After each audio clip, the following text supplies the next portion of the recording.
Halo Sobat Cinemax, ketemu lagi bersama saya, Asek. 17 Agustus tahun 45, itulah hari kemerdekaan kita.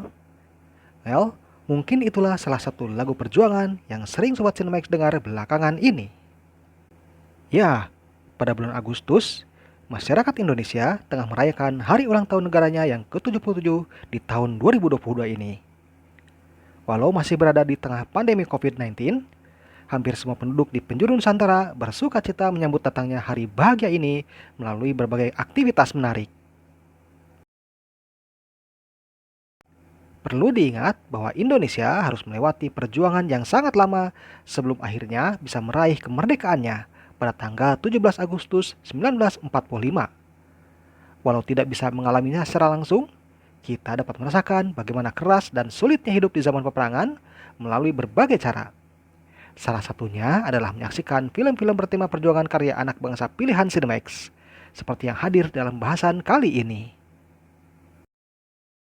Seperti biasa, pastikan untuk like, subscribe, dan aktifkan lonceng notifikasi untuk memperoleh update mengenai konten-konten menarik lainnya di channel Cinemax. Oke? Mengambil setting semasa perang di Ponegoro, November 1828, berkisah tentang keteguhan keluarga Kromoludiro dan penduduk desa Sambiroto menghadapi intimidasi pasukan Belanda. Dipimpin oleh Kapten van der Borst, mereka berusaha mencari tempat persembunyian Sentot Prawirodirjo, tangan kanan pangeran Diponegoro. Untuk sebuah film perjuangan, film arahan Teguh Karya ini tampil berbeda karena jarang menghadirkan adegan peperangan. Sebagai gantinya, kita diajak untuk melihat sisi lain perang. Dari cara halus yang dipakai Belanda, pengkhianat yang rela menjual teman sendiri, hingga kegigihan para patriot walau harus menghadapi intimidasi Belanda. Digarap dengan apik, film ini mampu menyabet 7 piala citra di ajang Festival Film Indonesia tahun 1979. Setelah Belanda melancarkan agresi militer 2 di bulan Desember 1948, Tentara Nasional Indonesia (TNI) berjuang merebut Yogyakarta yang kala itu jadi ibu kota Indonesia. Lewat peristiwa yang dikenal sebagai Serangan Umum 1 Maret 1949, Indonesia ingin menunjukkan bahwa dirinya masih punya kekuatan untuk melakukan perlawanan. Berbagai tokoh bersejarah hadir di sini, seperti Amir Murtono, Letko Soeharto, serta Jenderal Sudirman. Janur Kuning jadi film termahal pada masanya, dengan menelan biaya sekitar 375 juta rupiah. Tapi, setelah mundurnya Soeharto sebagai Presiden Indonesia di tahun 1998, film ini menuai kontroversi karena dianggap memanipulasi sejarah dan menempatkan Soeharto sebagai pahlawan perang. Markas Besar Tentara di Yogyakarta memutuskan untuk menarik semua kereta api yang beroperasi ke Yogyakarta setelah Belanda melanggar ketentuan yang telah disepakati dalam perundingan Linggarjati. Letnan Sudadi, Rizawan Gayo, Letnan Firman, Pupung Haris, dan Sersan Tobing, Gito Rolis, bertugas mengawal kereta terakhir yang mengangkut pengungsi dan dokumen-dokumen penting, sehingga menjadi sasaran serangan pasukan Belanda. Perjuangan melindungi kereta api beserta seluruh penumpangnya jadi fokus utama dalam kereta api terakhir. Tapi, di tengah gentingnya suasana, kisah cinta antara Letnan Firman dengan gadis bersama Retno menjadi tambahan menarik ke dalam ceritanya. Situasi tambah runyam setelah terungkap bahwa Retno ternyata kembar. Boleh dikatakan kalau film besutan sutradara Imam Tantowi ini terlalu lebay karena menghadirkan kisah yang cukup sulit untuk dicerna. But then again, kalau Rambo saja bisa menghancurkan pasukan musuh sendirian, kenapa 6 orang tidak bisa melakukan hal yang sama? Betul? Awalnya, kita diajak untuk menyaksikan pasukan yang dipimpin Kapten Bondan, Diki Zulkarnain, yang bergabung dengan masyarakat untuk melawan penjajah. Tapi, pengkhianatan membuat markas mereka diketahui pasukan Belanda sehingga pasukan itu pun musnah. 6 anggota yang tersisa, dengan berbagai siasat serta kenekatannya, memporak-porandakan markas musuh dan membalaskan dendam kematian pimpinan mereka. Sesuai judulnya, Cut Nya Adin berkisah tentang sepak terjang pahlawan wanita asal Aceh tersebut dalam menghadapi pasukan Belanda selepas tewasnya sang suami, Teuku Umar. Walau menghadapi banyak rintangan, ia tetap bersikukuh untuk berperang. Perjuangannya berakhir setelah dikhianati oleh teman setianya dan melihat penderitaan para pejuang Aceh serta keluarga mereka akibat perang berkepanjangan. Aktris senior Christine Hakim sebagai pemeran tokoh utamanya mendapat sambutan hangat dari kalangan kritikus film.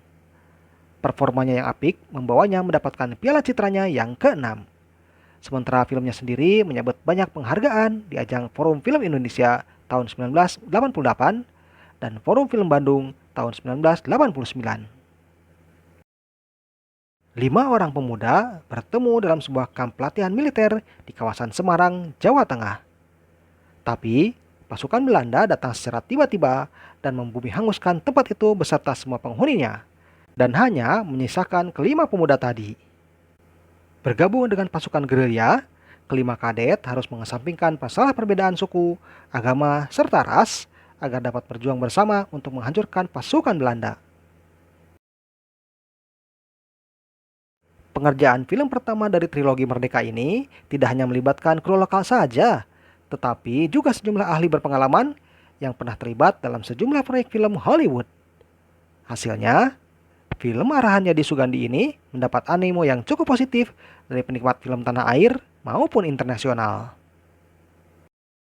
Berbeda dari film pertamanya, bagian kedua dari trilogi Merdeka mendapat sambutan yang lebih hangat.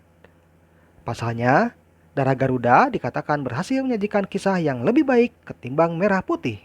Dengan konflik yang lebih dramatis serta penuh intrik, pengkhianatan yang membuat cerita bertambah greget, serta dukungan aksi-aksi yang lebih baik, menjadikan sequel ini tontonan yang lebih menarik untuk disimak.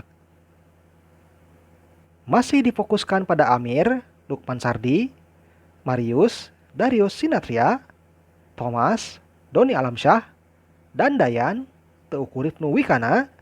Kini mereka bergabung dengan pasukan Jenderal Sudirman. Meski harus menghadapi musuh dari luar maupun dalam, keempat pahlawan berjuang bahu-membahu demi mencapai tujuan yang sama, merdeka. Tidak seperti film-film perjuangan lainnya, film tentang Perang Surabaya arahan sinias muda Aryanto Yuniawan ini hadir dalam bentuk animasi. Walau masih punya banyak kekurangan, utamanya di bidang narasi, para kritikus film memberikan respon positif dan bahkan menyebutnya sebagai film animasi terbaik Indonesia. Tidak heran kalau hal tersebut membawanya menerima banyak penghargaan dari beragam ajang film bergengsi internasional. Battle of Surabaya bercerita tentang Musa, tukang semi remaja yang juga berperan sebagai kurir untuk Tentara Keamanan Rakyat (TKR) dan arek-arek Surabaya.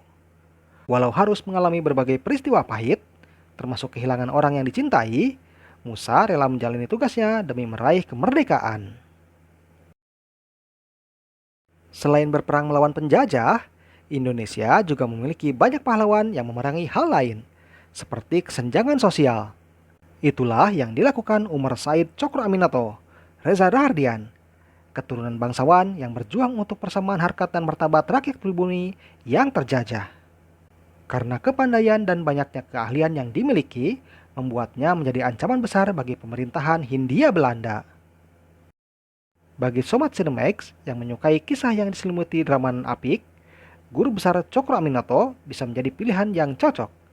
Apalagi, film besutan sutradara Geri Nugroho ini didukung oleh jajaran cast yang berkualitas dan memiliki kemampuan akting mumpuni. Walau bukan kali pertama bermain dalam film perjuangan, performa Adipati Dolken dalam memerankan sosok pahlawan nasional Jenderal Sudirman menuai respon positif. Dan walau kisahnya difokuskan pada sang panglima besar, Sobat Cinemax tidak perlu diajak untuk menyaksikan sosoknya sebagai seorang prajurit. Film ini juga banyak menampilkan sisi Sudirman sebagai manusia biasa. Belanda kembali berulah dengan melanggar perundingan Linggarjati, bahkan melakukan penyerangan ke Yogyakarta dan menangkap Soekarno dan Bung Hatta.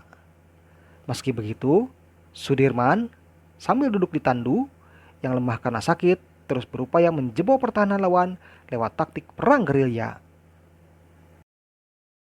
Nah, Itulah film-film perjuangan terbaik menurut Cinemax, yang bisa memberikan gambaran bagaimana sulitnya para pejuang kita di masa lalu untuk meraih kemerdekaan Indonesia.